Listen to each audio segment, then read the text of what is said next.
नमस्कार दोस्तों। आज की कहानी है विक्रम बेताल की 8वीं कहानी, जिस कहानी का नाम है सबसे योग्य कौन। इस कहानी को हम शेयर कर रहे हैं। इस कहानी में बेताल रास्ता काटने के लिए राजा विक्रम को 8वीं कहानी सुनाता है। ये कहानी 3 ब्राह्मण पुत्रों की है, जिनमें से एक भोजन दक्ष, एक नारी दक्ष और एक शैया दक्ष था। तीनों में से सबसे अधिक योग्य कौन था, यह जानने के लिए पढ़िए बेताल पचीसी की 8वीं कहानी।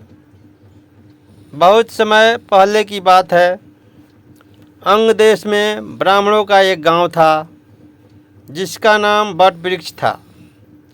वह गांव ब्राह्मणों को दान में मिला हुआ था। उस गांव में एक बुद्धिमान अग्निहोत्री ब्राह्मण रहता था, जिसका नाम विष्णु स्वामी था। उसके 3 पुत्र थे। तीनों योग्य, बुद्धिमान और दक्ष थे। एक बार ब्राह्मण ने यज्ञ का आयोजन किया, जिसके लिए उसे एक कछुए की आवश्यकता थी। उसने अपने तीनों पुत्रों को बुलाया और कहा, पुत्रों, इस यज्ञ के निमित्त मुझे एक कछुए की आवश्यकता है।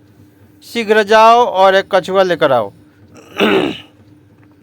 पिता की आज्ञा पाकर तीनों भाई चल पड़े। एक लंबी यात्रा कर वे तीनों समुद्र तट पर पहुँचे। वहाँ उन्हें एक कछुआ दिखाई दिया। कछुए को देखकर बड़ा भाई नाक भौं सिकोड़ता हुआ बोला, बंधुओं, तुम दोनों में से कोई इस कछुए को उठाकर पिताजी तक पहुँचा दो। मैं इसे नहीं उठा सकता। इसकी ये दुर्गंध मैं सहन नहीं कर सकता।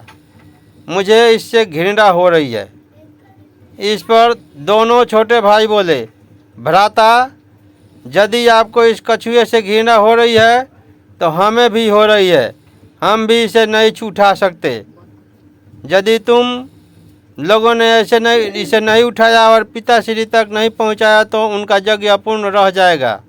ऐसे में जो पाप लगेगा उसके तुम दोनों भागी बनोगे। इसलिए शीघ्र इस कछुए को उठाओ और पिताश्री के पास ले जाओ। भ्राता, पाप के भागी मात्र हम दोनों नहीं बनेंगे, आप भी बनेंगे, दोनों छोटे भाइयों ने कहा। बड़े भाई बोला, मैं एक दक्ष पुरुष हूँ, मुझे दुर्गंध से घृणा है। मैं इस दुर्गंध युक्त कछुए को कदापि नहीं उठा सकता। इस पर मझला भाई बोला, तो मैं भी कोई कम दक्ष नहीं, इसलिए मैं भी इसे नहीं उठा सकता। यह कहकर वे दोनों सबसे छोटे भाई को देखने लगे। छोटे भाई ने कहा, आप लोग मुझे कुछ कम दक्ष न समझे। मैं भी एक दक्ष ब्राह्मण पुत्र हूँ और इस कछुए को नहीं छू सकता। तीनों भाइयों में विवाद होने लगा। बहुत देर हो गई, किंतु कोई समाधान न निकला। अंततः तीनों राज्य के राजा के पास पहुँचे और अपनी समस्या बताई। समस्या सुनकर राजा बहुत चकित हुआ। फिर बोला, आज मैं आप तीनों की परीक्षा लूँगा और तय करूँगा कि आप तीनों में से सबसे दक्ष कौन है। तीनों भाई वहीं ठहर गए। उनके लिए राज्य रसोइये द्वारा भोजन परोसा गया।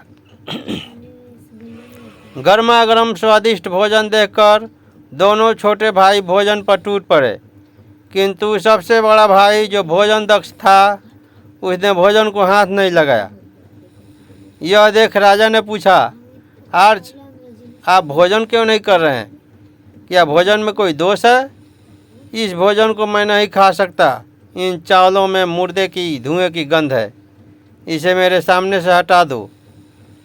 चकित राजा के तत्काल रसोइयों को बुलाया गया और भोजन को हटवा दिया। इस संबंध में जानकारी जुटाने पर ज्ञात हुआ कि जिस खेत के ये चावल हैं, उसके पास ही शमशान घाट है। वहाँ जलाए जाने वाले मुर्दों की गंध भोजन दक्ष ब्राह्मणों को चावल में महसूस हुई थी। उसकी योग्यता देख राजा चकित भी हुआ और प्रसन्न भी हुआ। उसके लिए दूसरा भोजन मंगवाया गया। जब तीनों भोजन कर चुके तो उन्हें आराम करने के लिए अलग अलग शयन कक्षों में भेजा गया। उस राजमहल में एक अति रूपवती गणिका थी, जिसके रूप पर राज्य के सभी पुरुष मुग्ध थे। उसे दूसरे भाई के कक्ष में भेजा गया, जो कि नारी दक्ष था। उस चंद्रमुखी गणिका द्वारा चंदन कपूर जैसे कई उपटनों से श्रृंगार किया था। उसके तन से भिनी भिनी महक आ रही थी, किंतु जैसे ही उसने कक्ष में प्रवेश किया तो दूसरे भाई ने नाक भौं सिकोड़ ली और बोला, इसे मुझसे दूर ले जाओ, अन्यथा मैं मूर्छित हो जाऊंगा। इसके शरीर से बकरी के दूध की दुर्गंध आ रही है। गणिका को तत्काल राजा के पास ले जाया गया।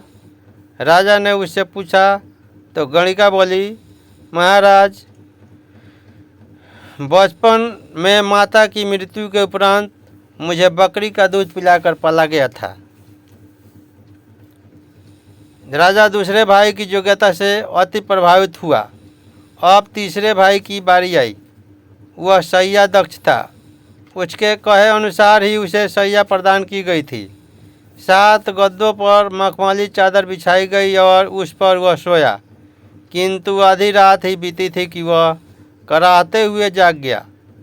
अनुचरों ने उससे कारण पूछा तो वह बोला, कोई वस्तु मेरे पीठ पर चुभ रही है।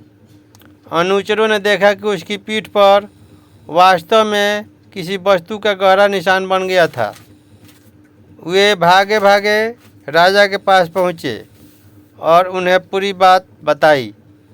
राजा विस्मित हुआ कि 7 गद्दे होने के बाद आर्च को क्या चुभ सकता है। वह स्वयं अनुचरों के साथ उस कक्ष में गया और गद्दों का परीक्षण करने का आदेश दिया। 7 गद्दों का परीक्षण किया गया। 6 गद्दों में तो कुछ न मिला, किंतु जब अंतिम गद्दे को हटाया गया तो उसके नीचे एक केस दबा हुआ मिला। वही केस दूसरे भाई को गड़ रहा था और उसका दाग उसकी पीठ पर पड़ गया था। राजा ने उसके सोने का दूसरा प्रबंध करवाया और अपने कक्ष में आ गया। वह तीनों की योग्यता देखकर चकित था। रात भर वह उन तीनों की योग्यताओं के बारे में सोचता रहा। अगले दिन उसने तीनों को दरबार में बुलवाया और उनकी प्रशंसा करते हुए उन्हें हीरे जवाहरात स्वर्ण मुद्राएं देकर सम्मानित किया और समुद्र से कछुआ निकालकर उसे उसके पिता के यज्ञ हेतु भिजवा दिया। इतनी कहानी सुनकर बेताल ने विक्रम से पूछा, बता राजन, उन तीनों में से सबसे योग्य और दक्ष कौन था? यदि उत्तर जानते हुए भी तूने नहीं बताया तो तेरे सिर के टुकड़े टुकड़े हो जाएंगे। विक्रम बोला, तीनों में सैया दक्ष ही अधिक योग्य और दक्ष था, क्योंकि उसकी योग्यता स्पष्ट थी और उसके पीठ पर पड़ा केश का दाग उसका प्रमाण था। अन्य 2 की बातें कहीं सुनी भी हो सकती है। हो सकता है ये बातें उन्हें पहले से ही मालूम हो और उन्हें वह राजा के सामने अपनी योग्यता दर्शाने के लिए प्रदर्शित की हो। विक्रम का उत्तर सुनकर बेताल बोला, सही कहा तूने राजन, किंतु तू चला और मैं चला। यह कहकर वह विक्रम की पीठ से उड़ गया और फिर से जाकर मसान के पास पेड़ पर लटक गया। विक्रम उसके पीछे पीछे मसान में गया और उसे पेड़ से उतारा। फिर से उसे अपनी पीठ पर लाद कर वह चलने लगा। बेताल रास्ता काटने के लिए उसे फिर से नई कहानी सुनाने लगा। आपको विक्रम बेताल की 8वीं कहानी कैसी लगी, आप अपने कमेंट के द्वारा हमें अवश्य बताएं और नई कहानी सुनने के लिए चैनल को सब्सक्राइब करें और वीडियो को लाइक और शेयर करें। ऐसी कहानियाँ पढ़ने के लिए हमें सब्सक्राइब कर लें। थैंक्स, धन्यवाद।